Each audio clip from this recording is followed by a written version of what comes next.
Welcome to Feminist Frequency Radio. This is the show that asks you to be critical of the media you love. I'm AC Lamberty. And I'm Kat Spada, and I'm going to host the New Year's show. That is very good. Thanks. Okay. Today we're talking about The Substance, the second feature film from late-era New French extremity filmmaker Coralie Fargeat. The film stars Demi as the aging fitness guru Elizabeth Sparkle, who utilizes the titular substance in order to become Sue, a younger, more beautiful, more perfect version of herself, played by Margaret Qualley. Dennis Quaid co-stars as a repellent character subtly named Harvey, and antics do ensue.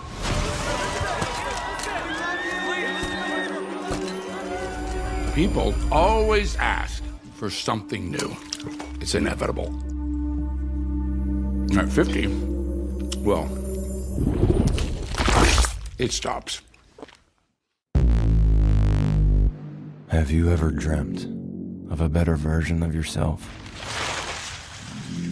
Younger, more beautiful, more perfect.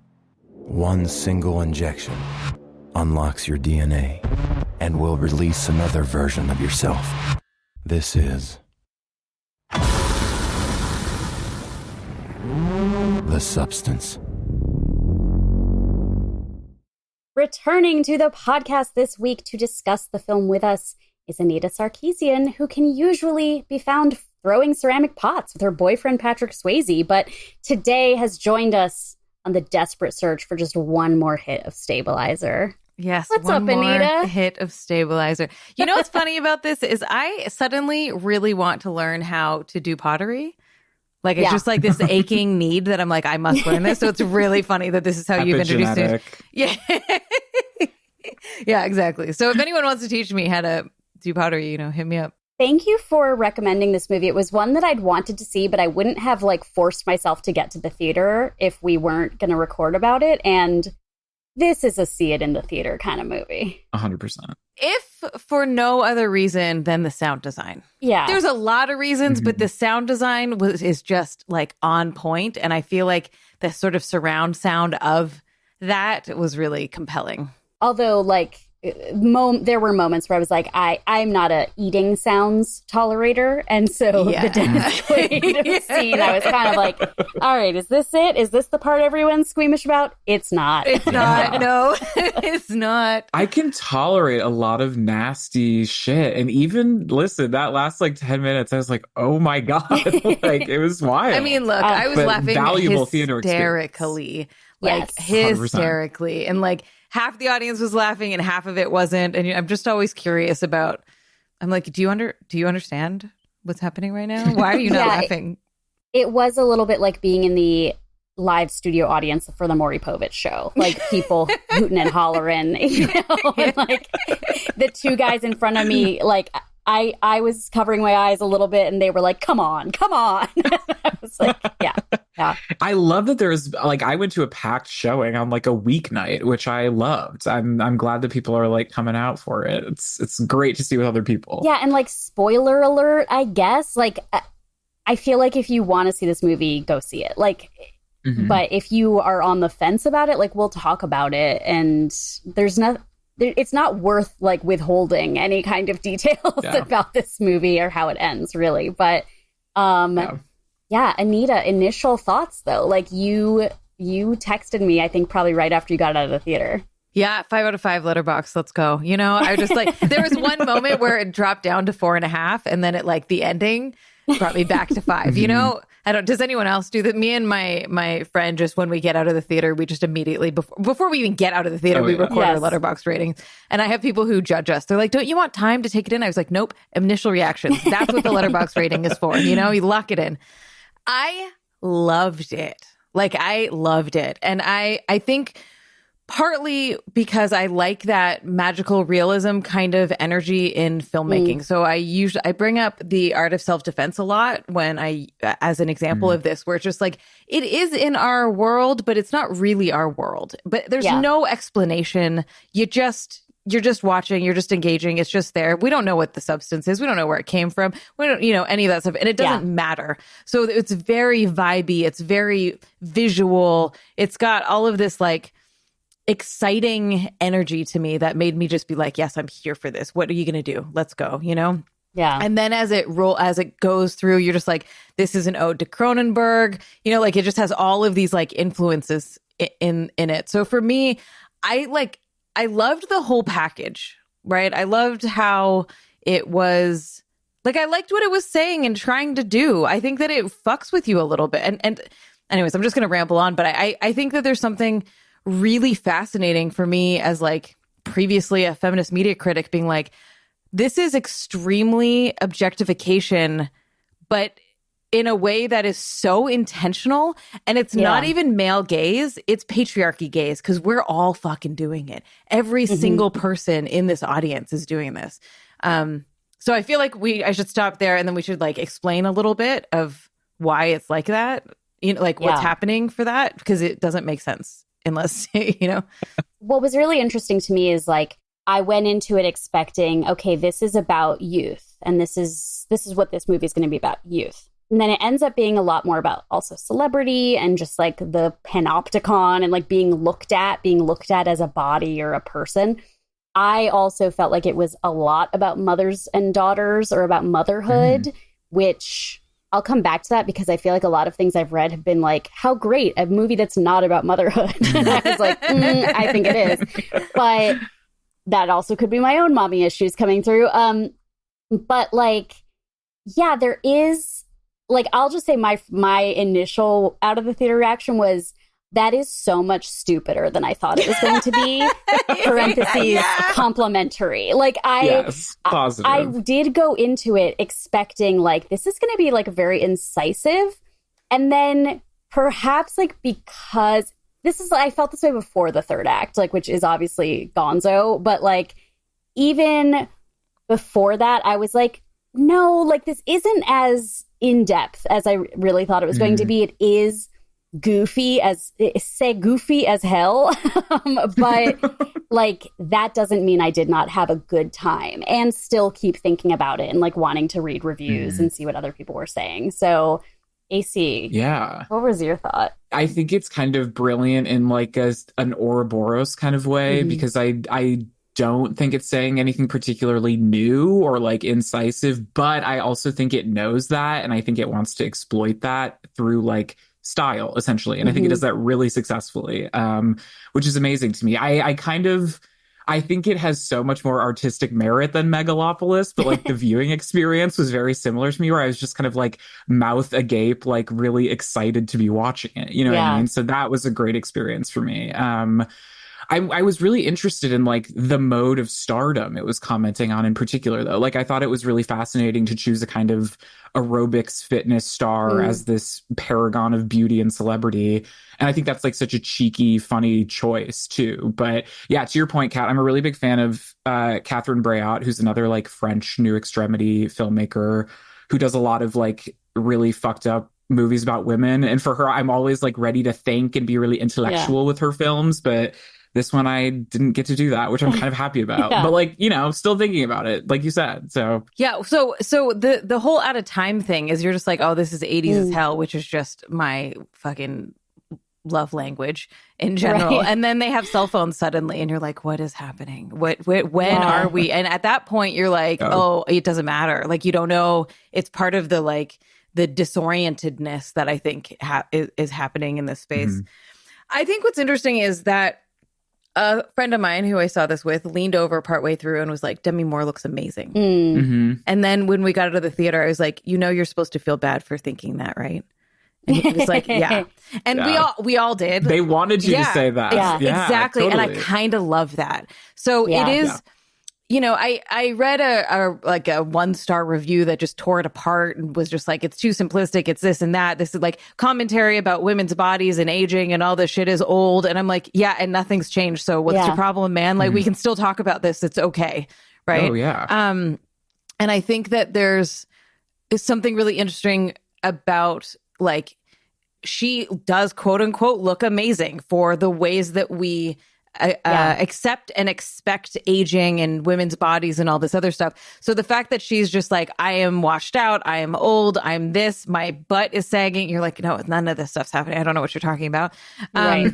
But then you have Margaret Qualley show up, and I just kept thinking, like, what does it feel like to embody, like, what does it feel like for the actor Margaret Qualley to be like, I am the embodiment of perfection? Right. Yeah. Like, there's no way she thinks she's that. Like, you know what I mean? Right. And like how disoriented. I just kept thinking about that. But I also kept thinking about how, I don't know, I think maybe 10 years ago, I would have had a really different analysis of this, where I was like, if I was peeled away into a body that is quote unquote what I deem to be perfection to me, I would strut around fucking naked all the time. You know what I mean? Like, you would dress different, you would behave different, you would act, you would have this weird, at least temporarily, very superficial confidence that comes about. Yeah. And so I think the movie leaning into that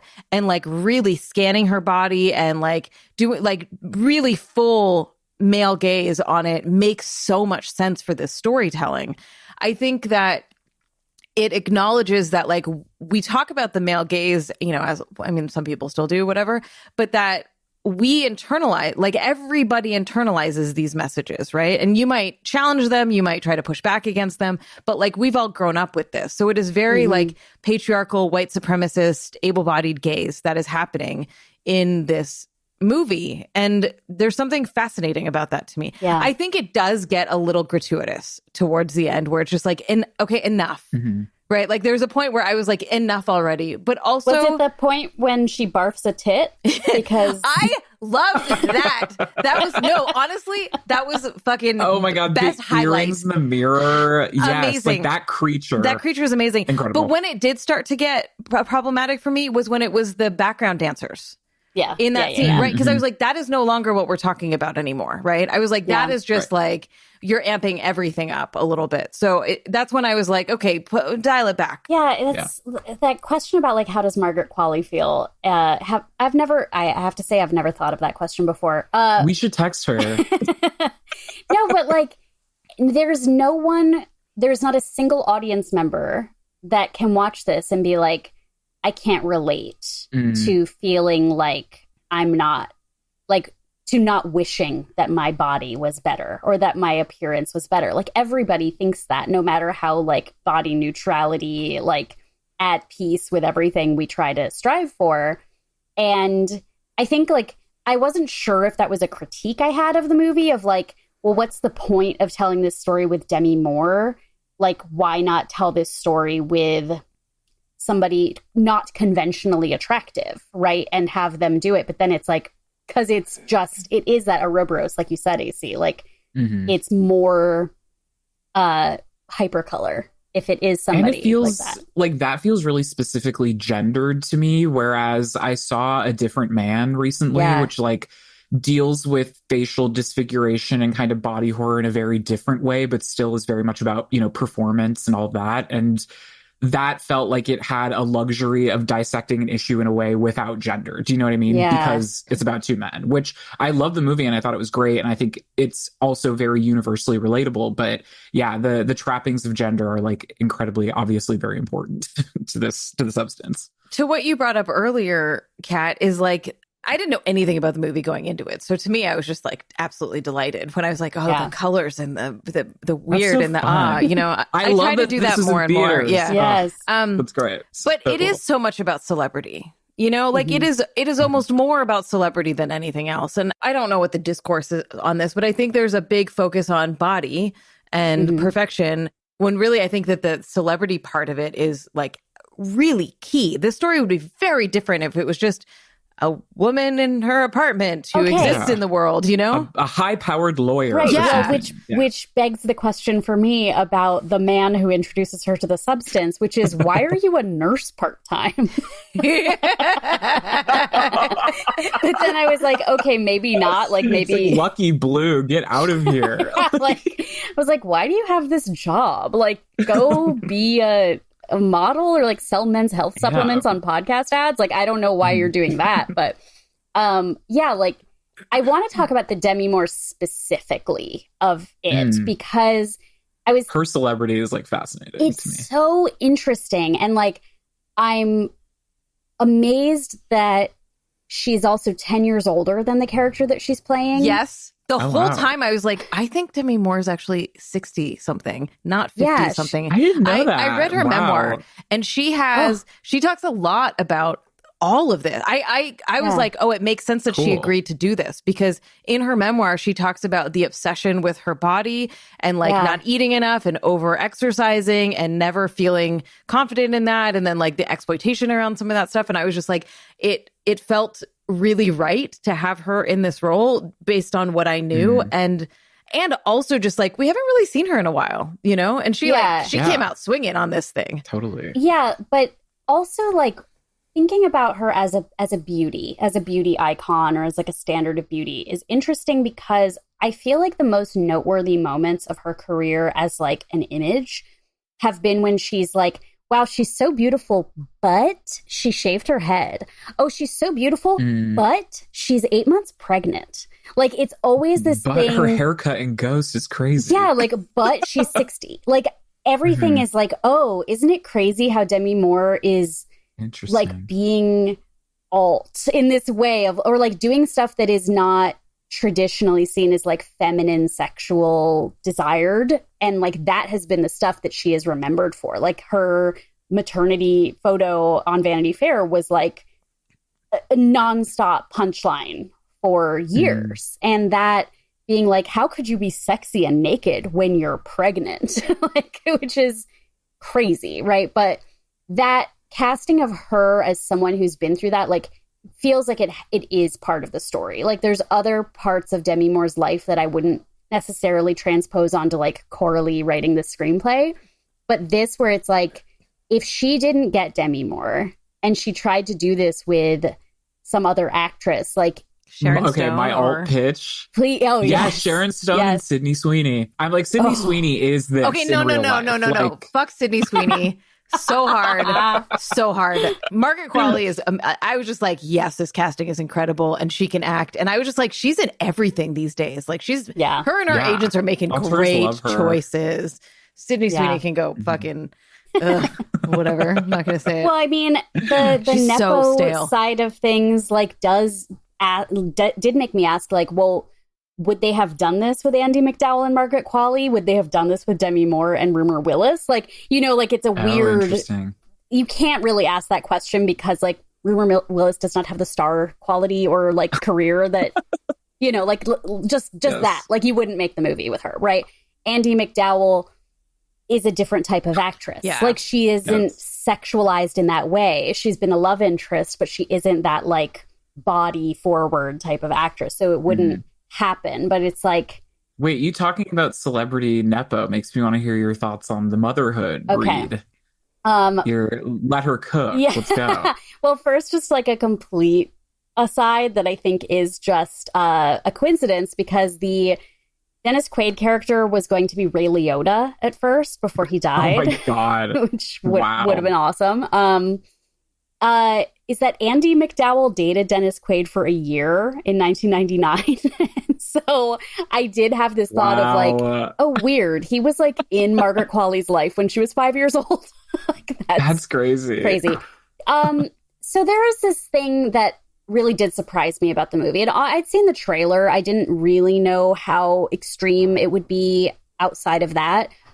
But I did feel like I was expecting in Act 1, I was like, okay, here's what's going to happen. I was expecting that that Elizabeth and Sue would be conscious of each other's actions, like that it would be one linear consciousness.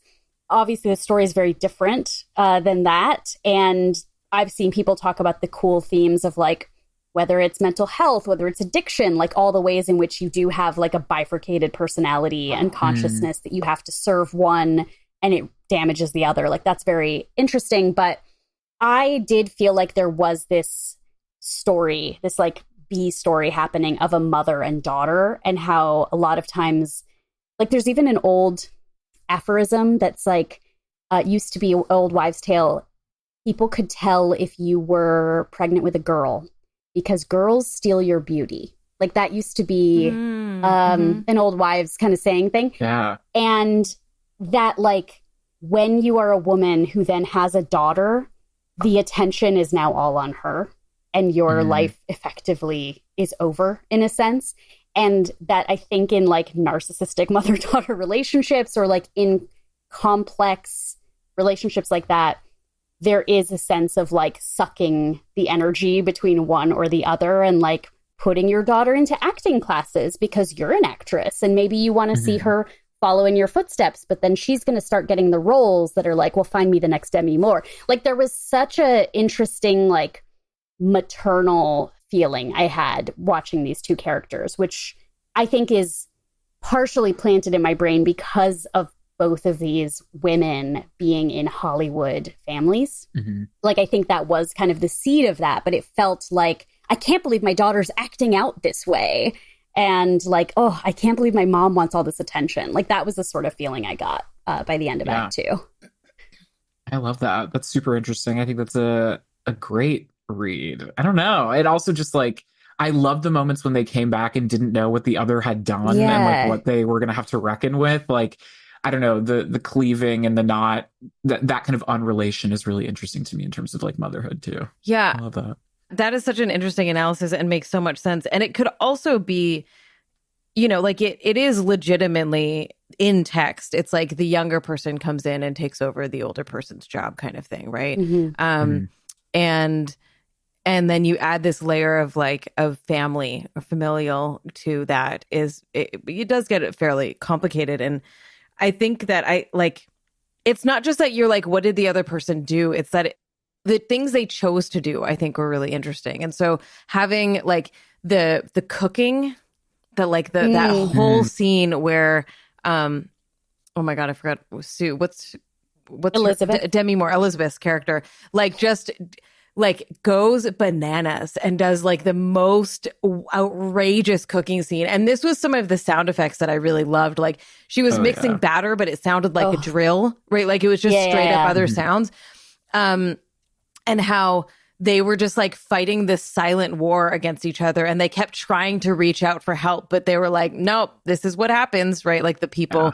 And I think there's something about the childishness of a young person who's newly getting attention where she just like, fuck you, I'm going to lock you up, I'm going to have my life. And like not thinking about the fact that like she's going to run out of the equalizer or whatever, the substance stuff that she needs, stabilizer that she needs. And you see that coming, right? This is not a complicated movie. You see the fact that she's just like, one more day, and then you're going to run out of days. And I think there's something interesting about that sort of childishness of it. And it had to go there. So I don't know. I feel really defensive about all of the people who are just like, it's too simple. I'm like, and you know, like it was still a fascinating story that was told in a very interesting way. And I think what's also interesting about the storytelling of this is that there are very few lulls for me. There's like, I think some of the fight scenes went on too long,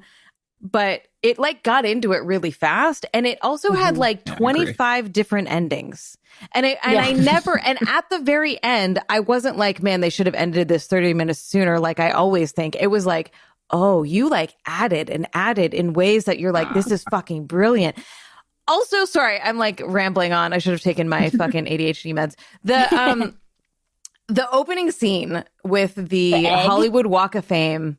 Oh, the Hollywood Walk of Fame thing was fucking brilliant.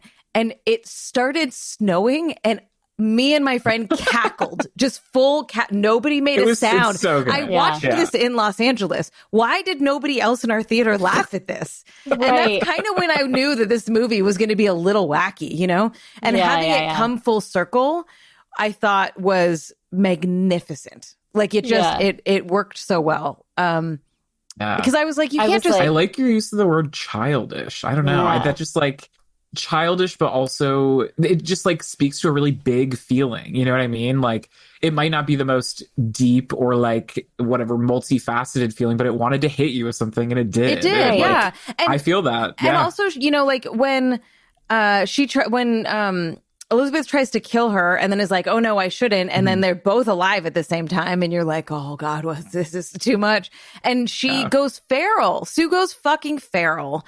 And you're in, as viewers, you're like, can you just hang on a minute? And she can explain that she just like regrets trying to do that and you're still alive. So it's fine. But she like loses it because she's like, someone's trying to kill me. And I think there's something about that of just like, I'm not a fully formed person yet, like I'm not, I can't exist on my own in this way. And then the consequences that erupt from all of that. Yeah. Totally. I mean, it's like a fable. Like you could have this as like a board book, Yeah. Where archetypal. Yeah. And I think that the stylistic piece of that, which partially just feels like a French person making a movie about Hollywood, but also is like, hi, it's the morning show and I'm going to go on Late Talk and then I'll get to be on the New Year's show. Like that being very simplistic was fine. I actually really liked that. I thought it made it so that you don't have to drown in the details. But yeah, so at first I was like, wait, so she won an Oscar? Like, and is she Olivia Newton-John? Or like fitness. Don't worry about it. But then it was like, oh, it's just that she, she just is fame. And that's real. Yeah. Like there are people who are famous for being famous or for being hot or whatever, Like the fact that she doesn't have anybody in her life, I also thought was really crucial to that. Like I heard that refrain from famous people of like, oh, I realized at a certain point everyone I knew was on my payroll. Like, oh, there's nobody she can call. Like she can't even tell. I think like the use of sexuality there was very interesting for me because I was honestly a little surprised it wasn't more overtly sexual. And then again, it came back around and I was like, well, that is probably the point. But like, I think we really only see like one vaguely sexual scene with Margaret Qualley and a guy she brings back, but yeah, never for Demi, never for like older version. But I think that's very intentional and like super smart. I don't know. Yeah. That worked for me really well. I don't know if you guys had thoughts on that part of it. Well, I loved the thread with the high school guy, the guy she went to high school with, and how she could not even begin to form a human connection because of her like dysmorphia, I guess. And I mean, I'm thinking about what you said, Anita, about like how you might have had a different perspective a decade ago. Like, I don't know. I feel like there's something really desirous to this character about being looked at. Like she wants to be looked at. That was hard for me to relate to. And that's where I was like, I know what this story is. Both, like Elizabeth and Sue. Like she, I remember a turning point moment for me, like when I was in my early 20s, and I remembered like a rare feeling of like, I look really sexy. I look really hot and sexy, and I'm going out to meet up with a friend of mine. And the experience of like being catcalled and like being looked at made me feel so terrible that I was like, I'm not going to wear that dress ever again. Like I'm not going to dress like that because it makes me feel bad. Like that was a feeling of my like prime physical years, right? Was like, no, that's not a feeling I want to chase, And so to have Elizabeth and Sue chase that feeling was something where, I mean, I guess I kind of looked at it like a drug where I was like, oh, this is bad for you, right? Like, this is gonna kill you. That's why you shouldn't do it. Yeah. I don't know. Like literally a drug, right? Yeah. Like actually. Yeah. As you were talking, AC, I remembered that scene where I was thinking about the guy from high school, and everyone is very exaggerated in this, right? You have to take all of it with like this massive amount of exaggeration, and he's just like, oh my God, you're the hottest thing I've ever seen, and I knew you before you were this, and you were still hot and whatever. And she's just like, okay, bye, thanks, random fan that I have to encounter all the time. And then she's so desperate that she calls him. Yeah. And there's something like really gross about all of it, right? There's something gross about the fact that this person is being dismissed, that he's beneath her.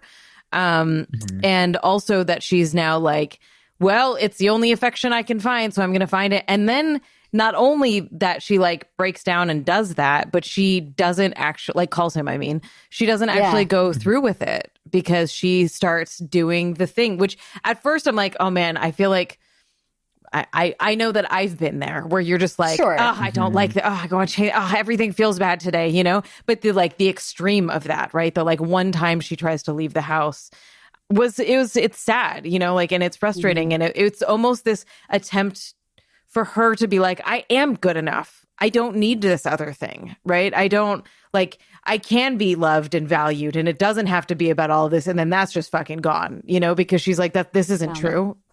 This is all I know. This is the only way I've experienced affection. And so I think this does come back to the fame bit of like, we are taught to want to be seen and to be admired and desired and be and known for that and make a living off of that and all the shit that you're just like, this is pretty toxic, you know? Like, this is not a new concept of stardom and fame being a toxic experience for society in general. Okay. So then the whole movie makeup part of this of this movie, like that was like the first turn for me was when Elizabeth's finger decays or whatever. Oh yeah. And I was like, oh, this is I'm halfway into this movie and it's a different movie than I thought it was 2 scenes ago. But like that was really interesting because I thought it played with genre a lot, like what your expectations of an artistic film is. And then I was like, oh, cool. It's like a John Carpenter movie, you know, it's like The Fly. Like now we're having fun now. Like that was this kind of sense that I got. And that was, you know, I guess the big question is like, this feels like a movie that Hollywood would not take seriously. And yet I like really hope Demi Moore gets an Oscar nomination for it because feels like it would be a great bit. You know what I mean? Like, feels like the film laughs at that idea to begin with. Exactly. I love that. Yeah. Like, oh, you think, well, it just, that would sort of cap so many of these conversations. Like men, you know, can gain weight and lose weight for roles, or they can be naked in Eastern Promises. And it's like, wow, what a brave actor. But in this, it's like, I felt it was brave that Demi Moore was naked in most of her scenes, and brave that she had monster makeup on for a ton of it. Yeah, that she looked like a creature at the end. Like, it's amazing. There's something really interesting to me about the scenes where they were both naked together. Yeah. And it wasn't sexual.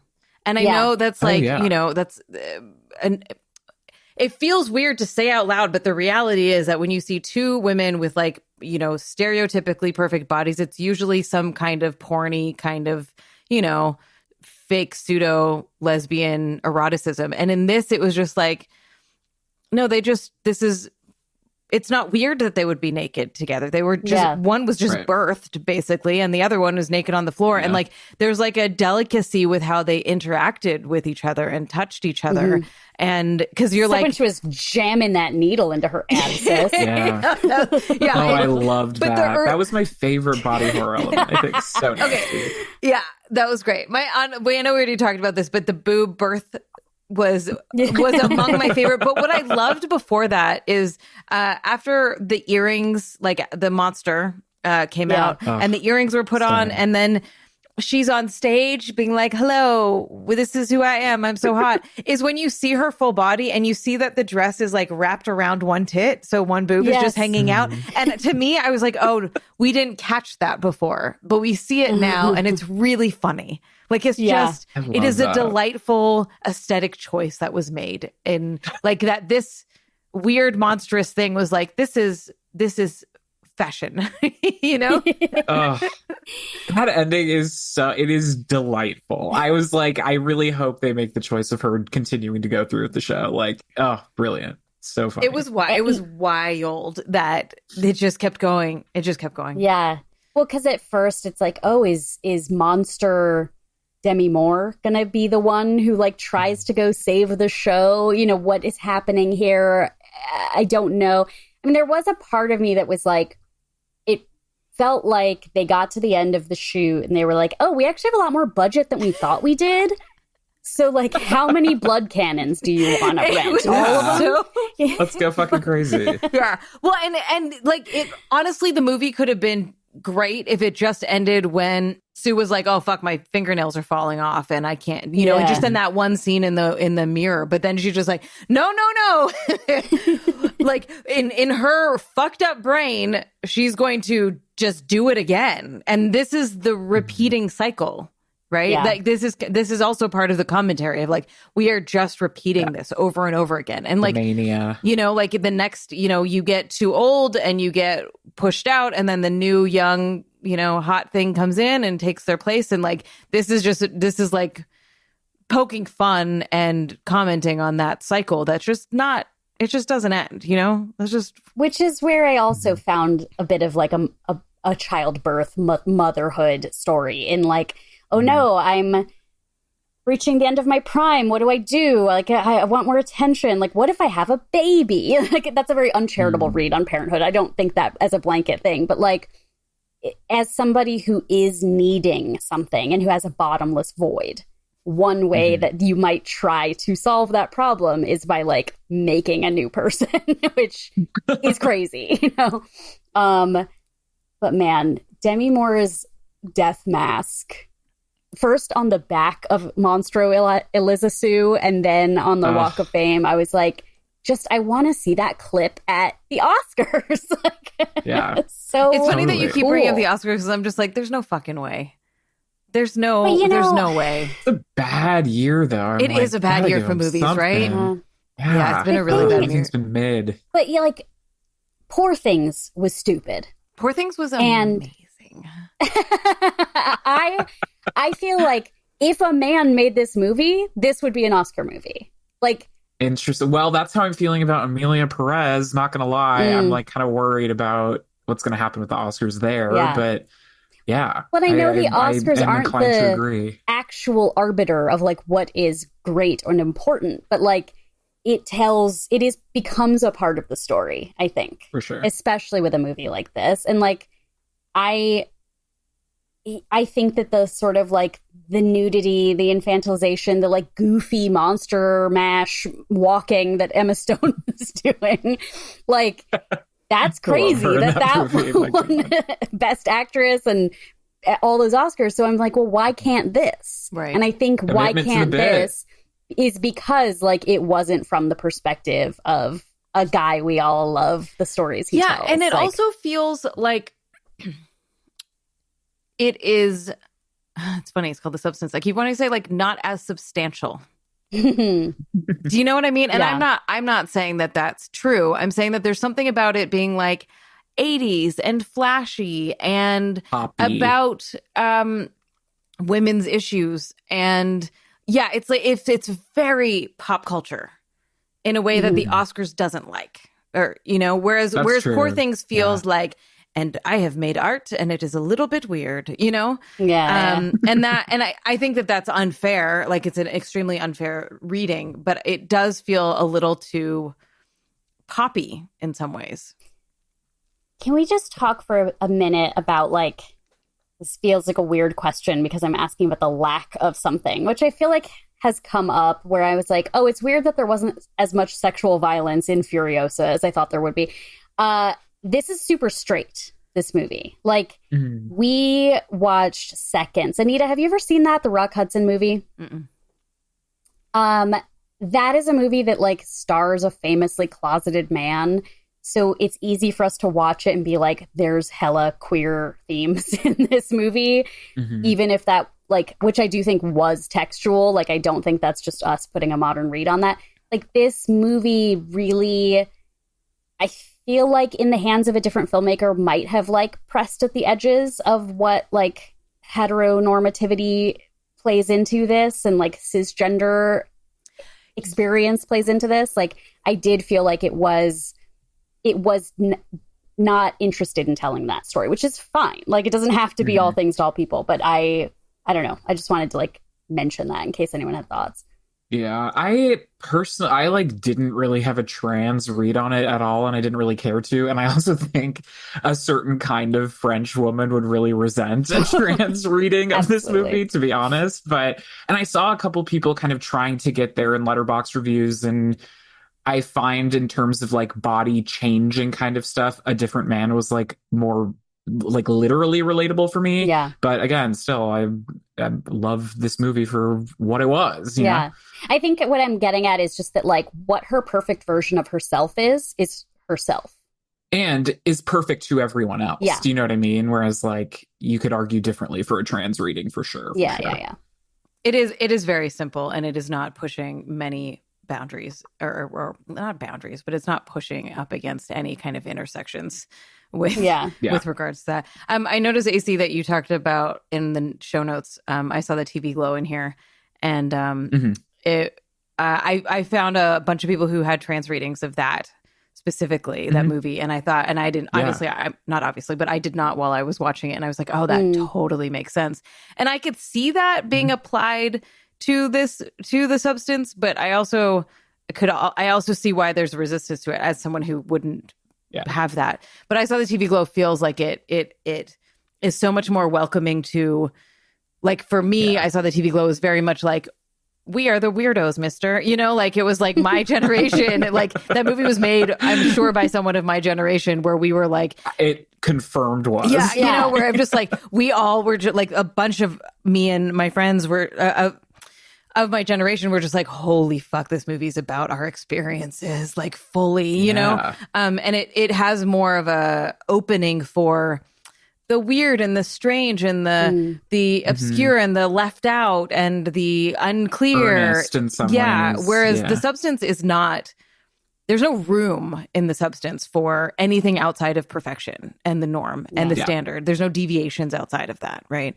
And that is also kind of the point, I think. Yeah. And maybe I'm being generous with that, but, you know, like it does feel like the point is that this is the structure and we can't be outside of it. And if you are outside of it, then you are a grotesque monster, you know? Right. You're complicit. We're all complicit. For sure. And I've definitely, like, I've made my stance clear that I am always thinking about the art and the artist. Like, I'm never really separating them. So, like, I saw the TV Glow. I went into that being like, a trans person made this movie. And this one, was it? I'm very I had much no like, idea. I didn't even know that. Okay. Yeah. Yeah. And non-binary filmmaker. Yeah. Like, for this, I was like, oh, this isn't like, I sure hope that the substance isn't going to try to tackle race. Like, it was kind of a thought I had to, you know, like, and it doesn't. Yeah. So, yeah. It's a great success. I would say. 5 out of 5 Letterboxd. Exactly. I'm quite eager to see A Different Man, which I, a couple months ago, watched Under the Skin, which Adam Pearson, is that his name? The actor in Different Man. He is in that. And so I was looking him up when I just saw that, and they had announced, like, and he's going to be in this movie with Sebastian Stan. And that has been in my head for a few months of just like, how do we perceive like a man being a cookie cutter beauty and then a man that is outside of it? Oh, we might have to do a follow-up, because I have been like, these two in conversation are really fascinating to me in terms of gender. Yeah. I will say briefly about A Different Man, the best part of it is that the takeaway for me was that you can be a marginalized person and be the most annoying fucking person in the world still. Like, I love that takeaway. It's great. Well, and you know, in this year where we have Dennis Quaid playing Ronald Reagan and Sebastian Stan playing Donald J. Trump, which I saw and have thoughts on as well. Oh, we're gonna have to do an Oscar season moment. That's gonna be crazy. I just find it it's such an interesting, like, you know, and they talk about like what's the capstone of an actor's career, you know, and how like you get to a certain age and you get to like play X, or you get to like finally be whatever role. And I feel like there is something for men about just like, he played the president. It's like cool. And he played the president in a critical way or in a loving film way. Like, big question. And Demi Moore gets to be Creature. Yeah. It's the hallmark of her career. I also love the press she tour gets to she's look on. really good for 10 years younger than her actual age. Yeah. Oh my God, you look really good for someone who's about to turn 50. And she's like, yeah, I'm 61. Yeah. It's such a weird choice. Sorry, I know you want to move on. It's such a weird choice to be like, I mean, I know that actors are not always their ages in the movies they do, but this is so much about age and casting. And like, why aren't you just saying she's 60? Is it weird that she would still be in this job as a 60-year-old? I don't know. I don't understand that choice. Yeah, even that like 50 is the dividing line, when I think it would be quite notable for like a 49-year-old to be the star fitness personality on television. Yeah. Like, why isn't the dividing line 30 or 40? Like, that's totally. And then I don't know. Any thoughts on the shining ass production design, dude? Right? Hey, more like Holly Weird. All right. Oh my gosh. Yeah. I mean, I'm so glad that we all saw it. I have loved reading people's stories too, of like going to the theater and somebody being like, the very first scene was disgusting to them, and then having to sit through the movie. Or what part of the first scene? I literally saw a review that was like, my wife leaned over to me when the egg yolk separated and said, "Oh, that's so gross." My poor wife hated the substance. Man, she needed to leave at that moment. That was like, you know what did gross me out? The person who spilled like food on the Hollywood Star and then wiped it with their hand. Oh yeah. I was like, nasty. Of all the things in the movie, that like grossed me out the most. Gnarly. Oh my God. Well, that has been The Substance. If you are listening to this and you watched it, please let us know what you thought. Did you puke? Did you have to lay down? Are you a person with a weak heart who had to call a teenager working at the movie theater to help you? I would love to know.